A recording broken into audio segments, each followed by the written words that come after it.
Hey everybody, welcome again to the Strategic Motion podcast. What is strategic motion, you ask? Well, it is being strategic about what you put in your videos and in your marketing, especially if you're using videos in your marketing. I hope you are, because video is the wave of the future, and I think we're already riding that wave, I would say.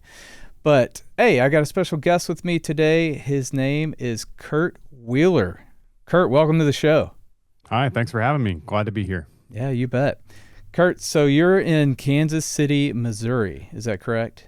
That is correct. Yes, I've been here for a little over 10 years, almost 11 years, 11 years next week. Wow. And so where do you hail from before Missouri? I grew up in just outside of Philadelphia Okay. and lived there through high school, and then lived in DMV, like Northern Virginia area, for 5 years. Went to school there for music, and then moved here for grad school, also for music, in 2015, and never left. It's much cheaper here, so I like it. Yeah, it's really cheap on the Kansas side, I must say, because I'm from Louisiana, man, and everything. We were looking at like a 1,200 square foot home 15 years ago before we moved up here, and it was the same price as our like 2,500 square foot home that we live in now. So Yep. Insane. Yep. I was paying not exactly like a little bit less, but I was paying pretty much the same to rent the basement of a townhome in Northern Virginia as I'm paying now for my mortgage for like a 2,500 square foot house. Yeah. And that was over 10 years ago. So imagine what it is now. Yeah. Especially with inflation over the past few years. Good grief. Yeah. Yeah.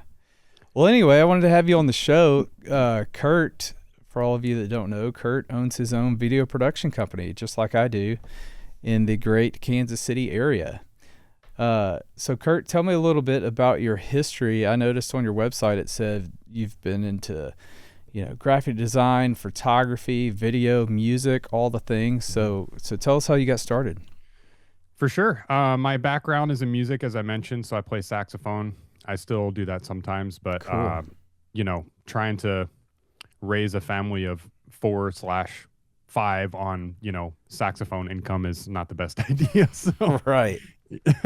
I kind of became a hobbyist photographer back maybe 8-10 years ago.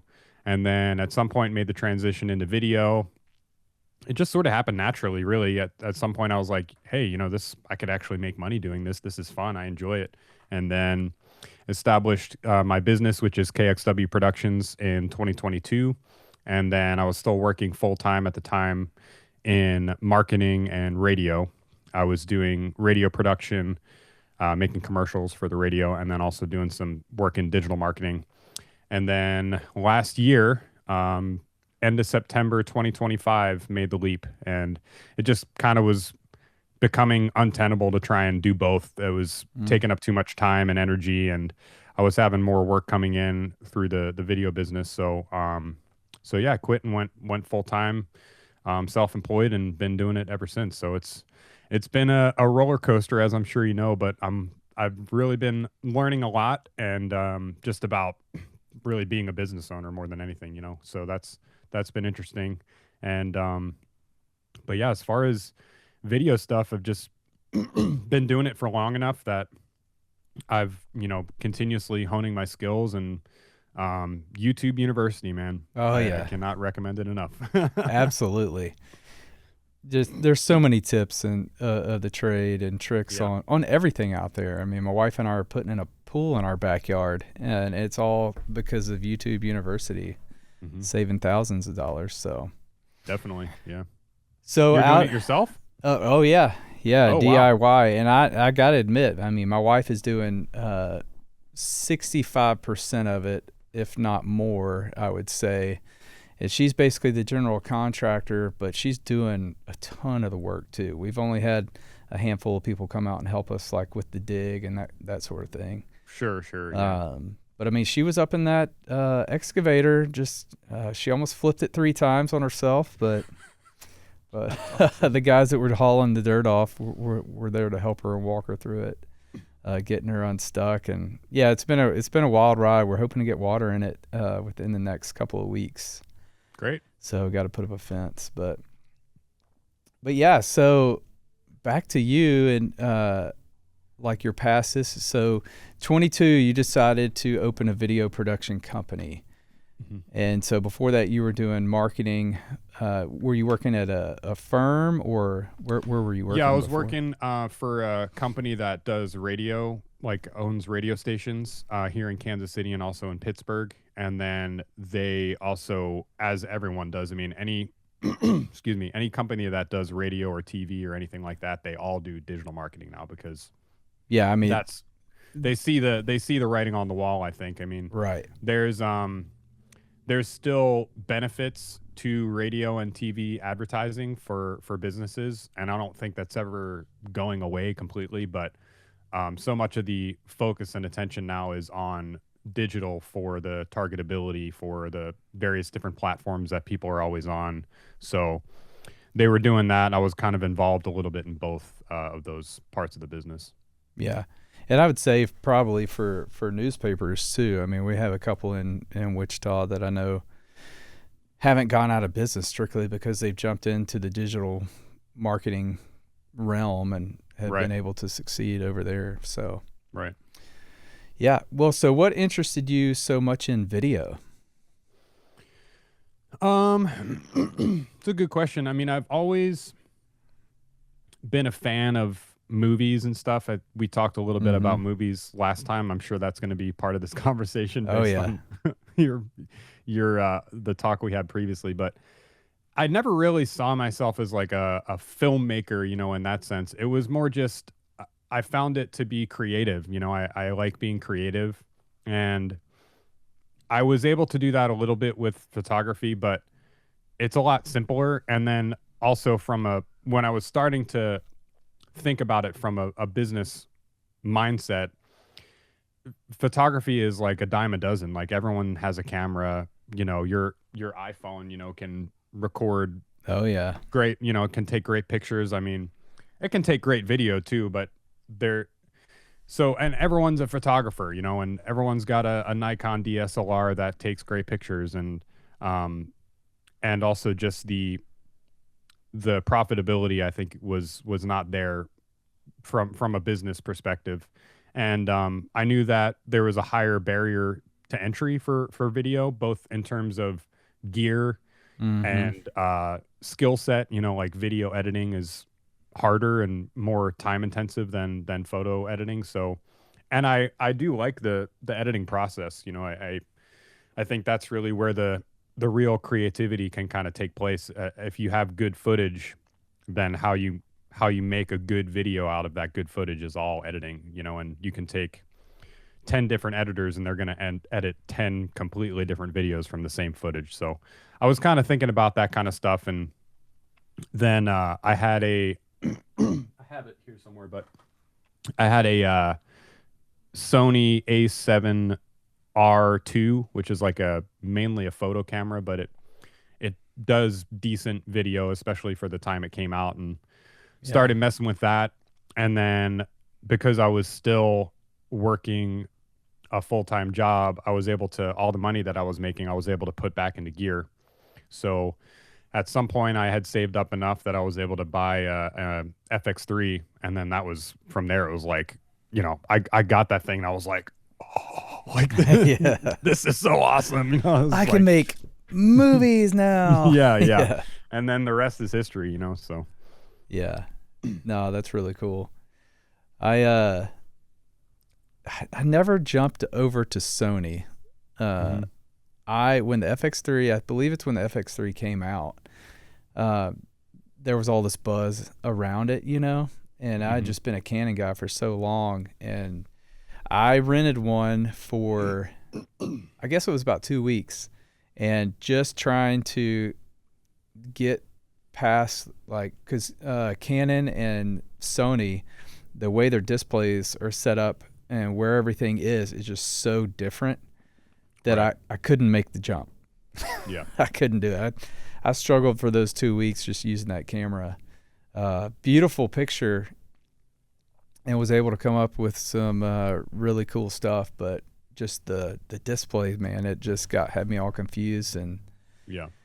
yeah. Well, I think that's for a lot of people too. I mean, you could get into the weeds about which is better or whatever. I mean, they just announced that FX5 that is coming out later this month, and as far as I'm concerned, and I'm not the only one saying this, but there's plenty of people with way bigger following than me saying this, but it's like, I think we've pretty much reached the end of cameras, like the end of camera technology. Like you can buy for, $5,000 what is like better than what would have been the highest level cinema camera, 15, 20 years ago. Like it's the amount of technology that they've packed into such a small package is really insane. And yeah. so at some point it's just like, what's your preference? What menu system are you used to? What lenses do you have?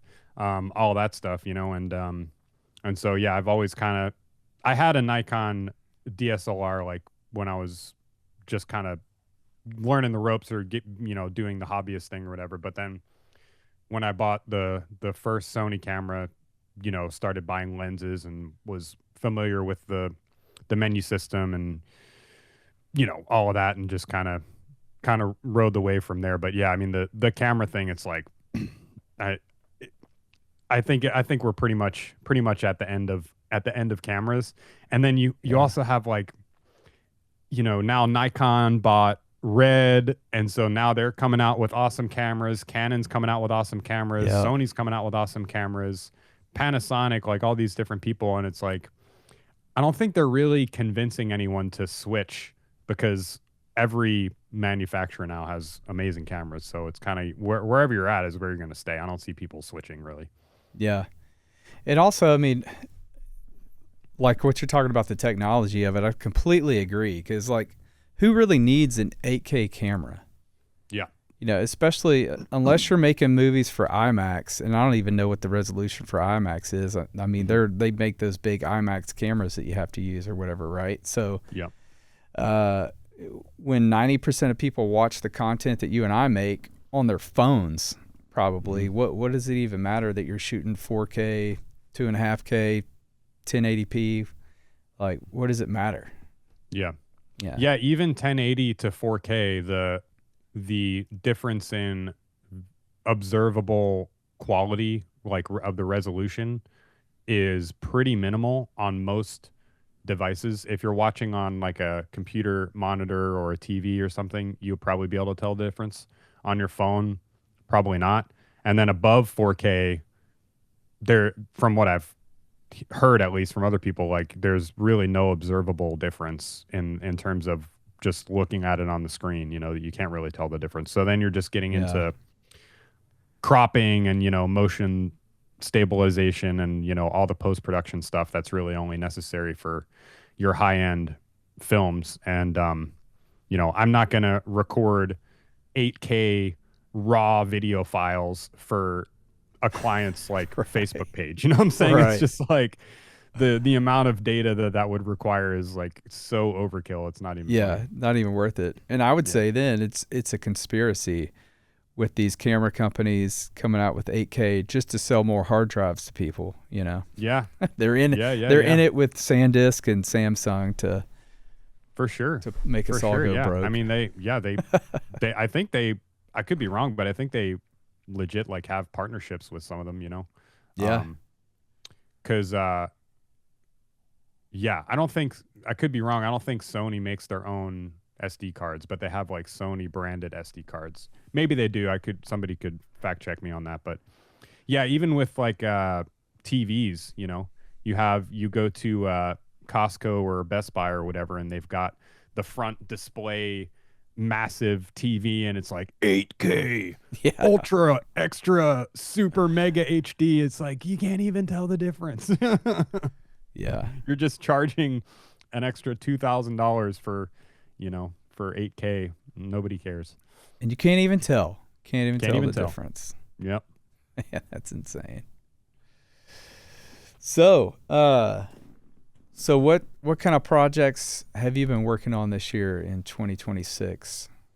I primarily do B2B video. So working with small to medium sized businesses, mostly doing a lot of branding videos. So people that need to showcase their brand in a really professional way for their website or for their social media pages, increase engagement on their website, increase form fills, things like that, lead to, convert more people visiting their website into clients and into leads. I do a lot of retainer business, which I'm trying to build more of. Companies who want content on an ongoing basis. So definitely like home services is a big one for that, because a lot of these jobs that people are doing, they can't just do in one day. So we're capturing projects over a longer period of time. I do some events as well. So that would look like your corporate galas, your fundraising events, your industry events, your trade shows, things like that. And so when you shoot those events, you shoot them live and you create like a highlight video for them so they can share typically. later? I mean, I have a little bit of capacity for like live AV, but it's very, very limited. I mean, the people that do that are like, oh yeah, stacked with like warehouses of, yeah, they can have that business too, man. I don't mess Yeah, around with that live AV I don't stuff. want that headache. I don't want that headache. Sometimes I will create a video for the event, interviewing some people beforehand, talking about if it's a charity benefit or something like that. Yeah. Right. Yeah. So sometimes that looks like a highlight video. Sometimes that looks like a promotional video for an upcoming event. Mm-hmm. Or, even if it's it's a regularly occurring thing, it happens every quarter or even once a year.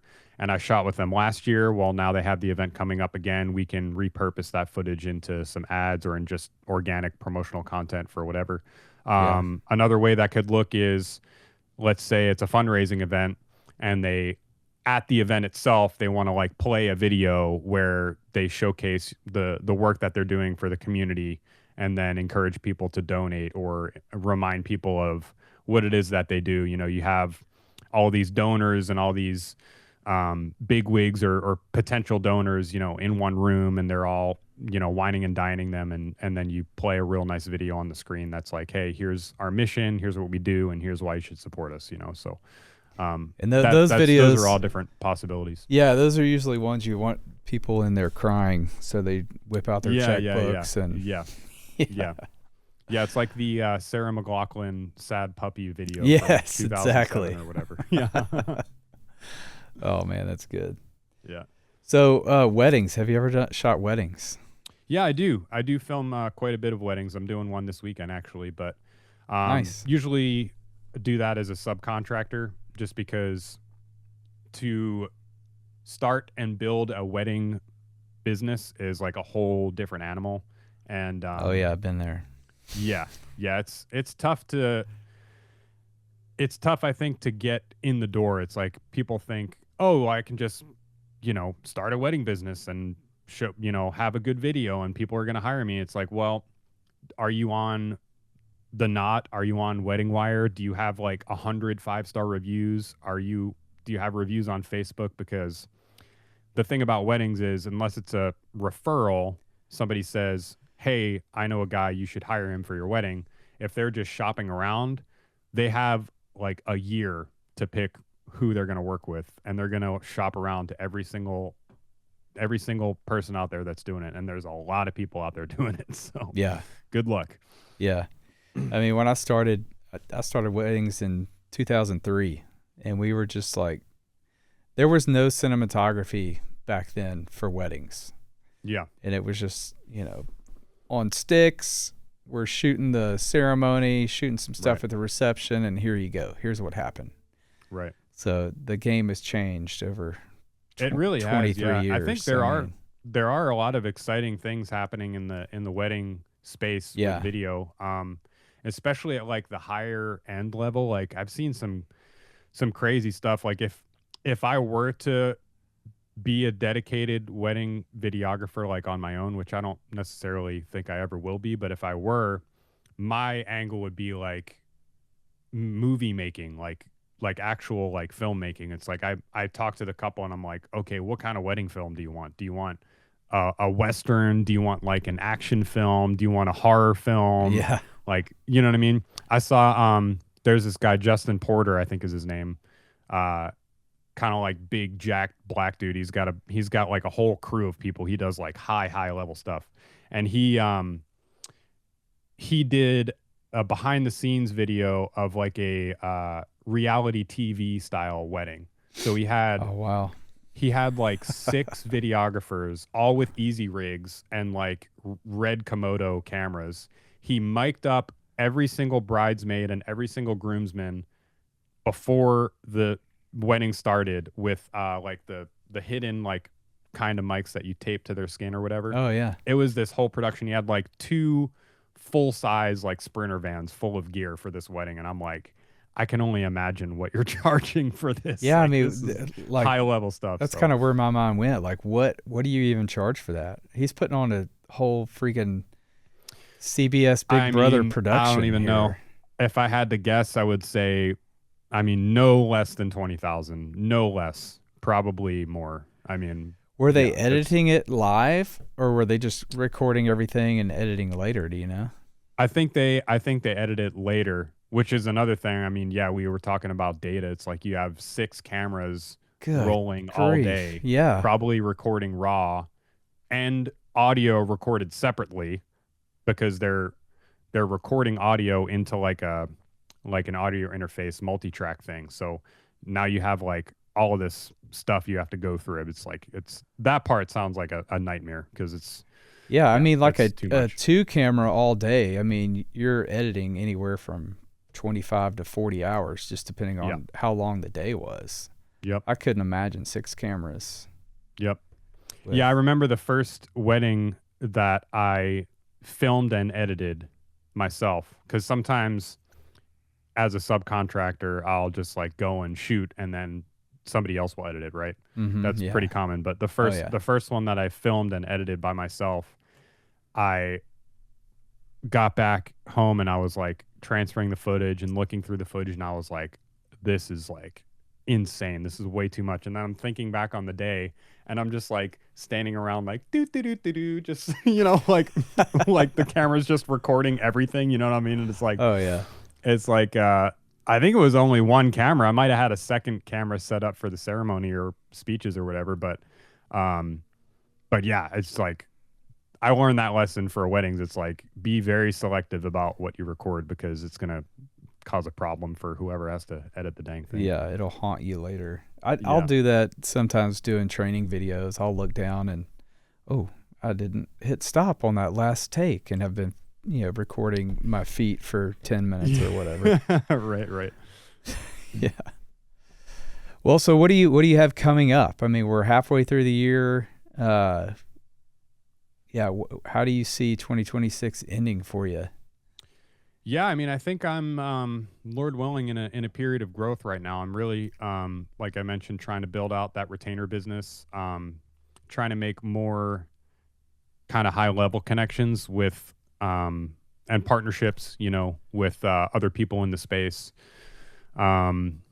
So yeah, I mean, just really trying to take it up to the next level. I've got a sales guy that's helping me out a little bit, so that'll be good. Some documentary stuff that I'm kind of just doing for fun, basically, not really making too much money on that, but there will be some travel involved with that, so that'll be fun. So yeah, just trying to grow, man. Just trying to grow, taking it one day at a time. I mean, I wish I had a better answer, but it's just, yeah, you in this business, you never know what to expect. So. Oh yeah. Well, let me know how your sales guy works out. I've hired 2 in the past, and neither one has really ever panned out. But I'd say it's probably 50-50. I probably didn't have the stuff set up for them to actually know what to go and sell. But then the other half was, they had issues as well. But sure. Yeah. Yeah, it's not I think for something like that, you have to be really particular about the person. Like, it has to be they have to have the right personality. They have to have the right mindset. They don't have to know anything about video. Like, that part is easy to teach. It's more about the tenacity and the knowing how to talk to people and stuff like that, so. Yeah, for sure. All right. Well, I always ask this to every one of the guests on Strategic Motion. And it's about movies, and we're Uh-huh. both filmmakers, video makers, whatever you want to call us. Uh, so yeah, I always ask, one, what is your favorite movie, Mm-hmm. or what is the movie that has just like resonated with you, made the most impact on you as a film itself? Does that make sense? Yeah, yeah. Um, I would say my favorite movie is The Big Lebowski. Um, anything by Coen Brothers, really. I really like all their films. No Country for Old Men is nearly perfect, if not perfect. Fargo's really good. Yeah. Um, in terms of like cinematography, um, I know it's cliche, but like Christopher Nolan's great with cinematography. Yeah. Dennis, whatever his name, Villeneuve or whatever that did Dune. I really like Dune, especially Part Two. Dune Part Two, I thought was excellent. I was a big fan of that book growing up, and the cinematography, just the composition, the color editing, the sound design, everything in that movie is just like peak. Is really really well done. So I like that one too. Yeah, and truth be known, I have not seen the new Dune movies. Oh, okay. You should. Yeah. I need to check them out. I've just been waiting for like the right time. You Yeah. know, Yeah. I remember the old ones, and Yeah. they probably don't even compare. Can you give a comparison between the 1984 Dune to the? So I saw that one. You're talking about the Lynch one. Yeah, David Lynch's. Yeah. Yeah. Yeah. I saw that one like 15 years ago, maybe. Okay. I don't really remember it too much. I mean, the style of filmmaking has changed so much too. Like everything Oh yeah. now, when we think of like cinematic, we tend to think of like dark and like moody, or like maybe slightly desaturated, or like really color graded. You know what I'm saying? Yeah, Like, like a David Fincher film. yeah, yeah, or like very, yeah, like very vibey. Yeah. And like all of your sort of like portrait style shots have like super shallow depth of field, like Yeah. super bokeh heavy, and like it's a different style of filmmaking. So, but yeah, the new one is like it's very cinematic in that sense, and it's like very tan, like an uh orange like colored, and everything's like muted, and um dark, and it's very vibey, but it's really well done. I mean, some of the shots, even just the stills. There's a scene where the Fade Routha, the son of the Baron, he goes into like a coliseum type thing, Hmm. and he's like walking in, and the door is like closed, and then the camera switches. I'm trying to remember exactly how the transition happens, but he's walking into the doorway, the camera switches, and it's like black, and then you see the doorway like open and reveal his face, and it's in black and white, and then that whole scene is mono. And it's like just the way that, That's like, cool. the creative decision to make that scene in mono, it's like it makes perfect sense when you watch it. It's like really really visually like uh engaging. It contributes to the story. It's looks awesome. It's just, yeah, it's a cool film. Yeah, that's cool. I'm excited to watch it. So take me back to the Big Lebowski. What makes that the one movie that just comes to mind when you think of a favorite movie? Yeah, great question. I mean, it's obviously insanely quotable. The characters are really well written and really well developed. and not just Lebowski, obviously. Like, Yeah. John Goodman is, you know, one of if not the best like supporting actor typecast guy like ever. Like he's Yeah. so good in that movie. So is Steve Buscemi, and then the guy that plays the like rival bowler Jesus guy, which is Jesus. Kintaro. Yeah, yeah. Nobody else with the Jesus. Yeah, yeah, yeah. That scene is awesome. And then man, I always forget his name. The assistant, the other Lebowski's assistant. He's like a famous actor. He died a few years back, like 10 years ago or whatever. Philip Seymour Hoffman. Oh yeah, yeah, yeah. He Yeah. died when they were making the Hunger Games movies that he was in. Yeah. Yeah, he's excellent in that movie. I mean, all the acting is really good. But yeah, so the reason I like the Coen brothers is because so many of their movies are like really kind of about nothing, but also like about everything. Like Fargo is like that too. It's like there's not really, things just happen. You know, it's like there's not a clear like, well, this is what this movie's about. And first this happens, and then then there's a character development section, and then this happens. It's like seemingly random, but then it all kind of fits together into this interesting, neat little weird puzzle, you know. And Lebowski is like the perfect example of that. There's always like the callbacks, you know, to the rug, or all these funny little scenes. I think you were mentioning the last time we talked the scene where he's trying to nail the chair into the door, and then the guy just opens the door and the chair falls out. Oh yeah, my gosh. Crack me up. So yeah, like just that level of writing is really, and like that's, I mean, you can have great cinematography, which as filmmakers or video people, like I appreciate that more than almost anything. But what makes a classic, all-time great film is writing. Ultimately, it's you know, what's the story, you know, and how is it compelling, and everything. So yeah, that movie just goes in all sorts of different weird directions. You know, there's parts that are like serious and like sad. There's obviously parts that are very funny. There's parts that are like creepy and weird, you know.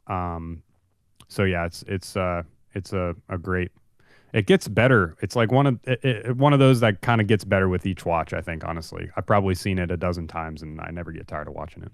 Oh yeah. Yeah, for me that's like The Princess Bride.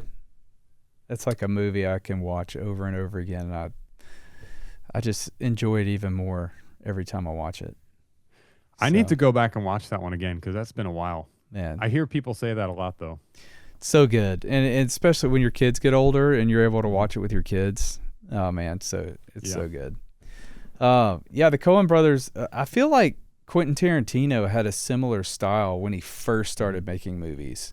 Mm-hmm. You know, but the more I guess, the more Hollywood Tarantino got, the more I don't know how to put it. The more I don't know. The more Hollywood his movies got, I guess you could say. Yeah, but I never saw his most recent one. But I haven't seen most of his recent ones. I mean, I've seen the classics, but like the thing with me about Tarantino, because it's kind of similar, right? Like Pulp Fiction and Big Lebowski are like kind of similar movies actually, because they're, you know, like Pulp Fiction is obviously more violent and, you know, crazier, you know, like and all that, but they're kind of similarly structured movies in that it's like winding and like seemingly about nothing, and it's like weird, you know. But Tarantino always seemed a little forced to me. He seemed like he's just trying to like throw in like shocking stuff, you know, because he like personally thinks it's like funny or whatever. Like Coen brothers don't feel like that. You know, you look back at the end of the movie and you're like, oh, there was that weird like dream sequence scene. There was that scene where the lady like flies in naked and is like painting, you know, on like a high wire. There's like they throw a ferret in his bathtub and, you know, he's freaking out, and it's like it all just, none of it seems forced. It all just seems like, oh yeah, that's what happened. You know, it's totally natural. The pacing and the writing make it so that it's it doesn't come across like ham-handed or forced at all. And I do get that vibe sometimes from Tarantino. This is me being super critical. Of course, he's a much better filmmaker than I'll ever be, I'm sure. But oh yeah, me too. Yeah. I'm just a critic. Yeah. Yeah. We have the easy job of being a critic. Exactly. I loved Pulp Fiction so much when I saw it that the rest of his movies just didn't ever compare or never matched up to that, I thought. And like Inglourious Bastards, I watched that recently for the first time. And honestly, there were a few good scenes, but I was pretty bored with the whole thing. Yeah. There was like these long like things of dialogue in there that just went on and on and on. I was just like, man, let's get to it. You know? If everybody in this room's about to die, let's just let that happen. Right. A lot faster. Right. The build was just way too much for me. Yeah. But, I think that's another common thing these days too is movies are like unnecessarily long. Not all, but like there's a lot of movies that come out now and they're like 3 hours long and you're like, this could have easily been an hour and 45 minutes and like without losing anything. You know, it's just case in point, filler or scenes that are like drawn out for no reason, you know, stuff that's just doesn't make sense or whatever, you know.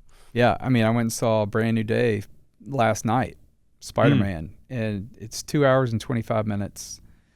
It could have been a lot shorter. It was really good. I was impressed by the story and what they're trying to do, and hopefully they go in this direction with the Marvels, because after Endgame, I think everything is sucked. With the new Avengers and all that, it's terrible. Without going down that rabbit hole, but yeah, so we'll see what happens. Well, I saw since everyone's talking about it, it's the hot topic in the movie world, but I just saw Odyssey on Friday. Have you seen that? I'm in the camp of I didn't really like his casting choices. And the fact that he let his wife talk him into or let her lead the writing side of it with going with the Odyssey rewritten by the female. Which sounds very sexist when I say it out loud. I don't mean it that way, people. It just is what it is. Homer's Odyssey was not written by a woman. It was written by Homer. He should have stayed to the original script, man. You know? Yeah. So. Yeah. I mean, I'm like most people. I haven't read the Odyssey since I was in probably 9th grade.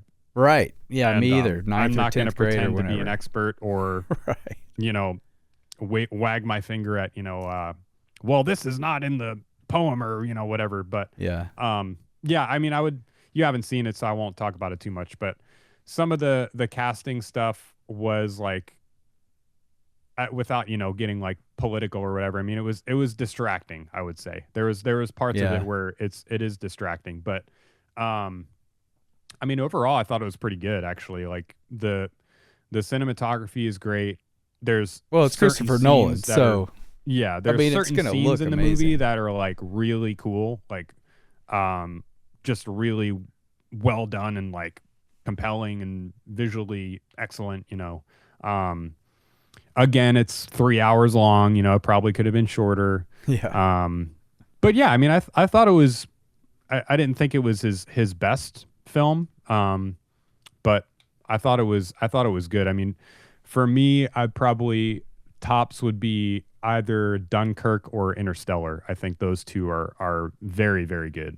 Both of those are excellent movies, but this would be in kind of the tier right below that. It was good, but it wasn't like it didn't blow me away or anything. Yeah, for me, The Dark Knight is his crown achievement. Yeah. And I recently watched Tenet, and that one didn't get a lot of good buzz or good press when it came out, but I enjoyed it. I thought it was a really good movie. But yeah, I need to watch that again because I watched it. I think I saw it in theaters when it came out, and it just confused the hell out of me, man. I was like, dude, I like by like halfway through the movie, I'm just like, I have no idea what's going on. I'm just like checked out at this point. Like it was too, you know, there's a level of the kind of sci-fi, like, ooh, you know, what's happening? Like obviously Interstellar has that, you know, with the time dilation and, you know, like the whole interplay with his daughter and everything. But that is done in a way that's at least like comprehensible, you know, like Tenet seemed to me as just like confusing for the sake of being confusing. And I was just so lost. So I have to go back and watch it again. Maybe I'm just stupid. That's also possible. Well, just pay attention to the end, because I just remember watching it, and at the end where they're showing the two time things happening at the same time. Yeah. That's when it kind of like clicks. Right. And you're like, oh, you know, it's one of those moments. Right. Right. But yeah. And then the other one of my favorite is, what's the name of it? With Leo. Oh my gosh. Oh, Inception. Yeah. Yeah. That's the other favorite of mine that he has done. That movie was fantastic. That's another one I can watch over and over again. And yeah, there's a lot of great scenes in that movie too. The scene bored. where the place is like rotating because they're in the. Oh yeah.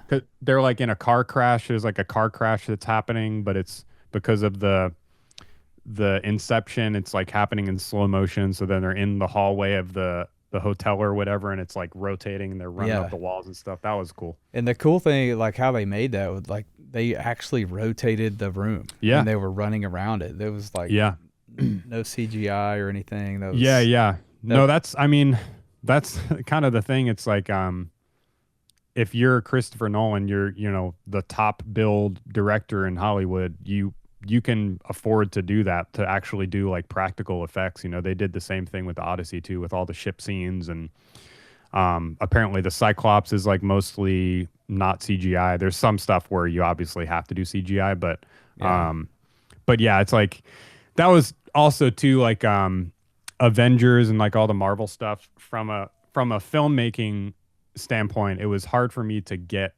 into it. Like I've seen the movies just because, you know, it's like the new movie coming out or whatever. I haven't seen most of the recent ones, but I've seen some of the older ones. You haven't missed But then you much. see like the behind the scenes, and it's just like a guy in a costume, and there's like green screens everywhere. Yeah, it's like he's sitting on like a car shaped thing that's a green screen. And then there's like a green screen behind him, and they're like, all right, now swing your axe. And he goes, rah! And then it's like, you know, then just, all right, send it to post. I mean, I feel like that's not exciting to me. I don't know. Yeah, and that's what killed the prequels of Star Wars for me. Like the acting was so bad, and it was because they were just in a blue studio. Like everything was a big blue screen. Yep. They didn't know how to interact with their environment. Yeah, right. There's just something to be said about that for sure. Yeah. Yep. Yeah. All right, man. Well, that was fun. We could talk about movies all day long, I'm sure, but we'll save that for round 2. Absolutely. So, Kurt, tell everybody if they're up in the Kansas City, Missouri side, Kansas side, where can they reach you? Where can they find you for work? Yeah. Well, I appreciate that. Layup. You can find me at my website, www.kxwproductions.com, kxwproductions.com. I'm on Instagram at kxw.productions. And hopefully part of the growth of the business will be allowing me to post more. So I'm, definitely want to start posting some more behind the scenes stuff and some more instructional stuff, or just clips of things that I'm working on and stuff like that. So go check that out, and visit the website. And if you like what you see, shoot me a call. I'd love to help you. All right. Well, Kurt, thanks for coming on the show, man. I appreciate it. Thank you for having me. And look forward to seeing you again soon. All right. See you guys next time.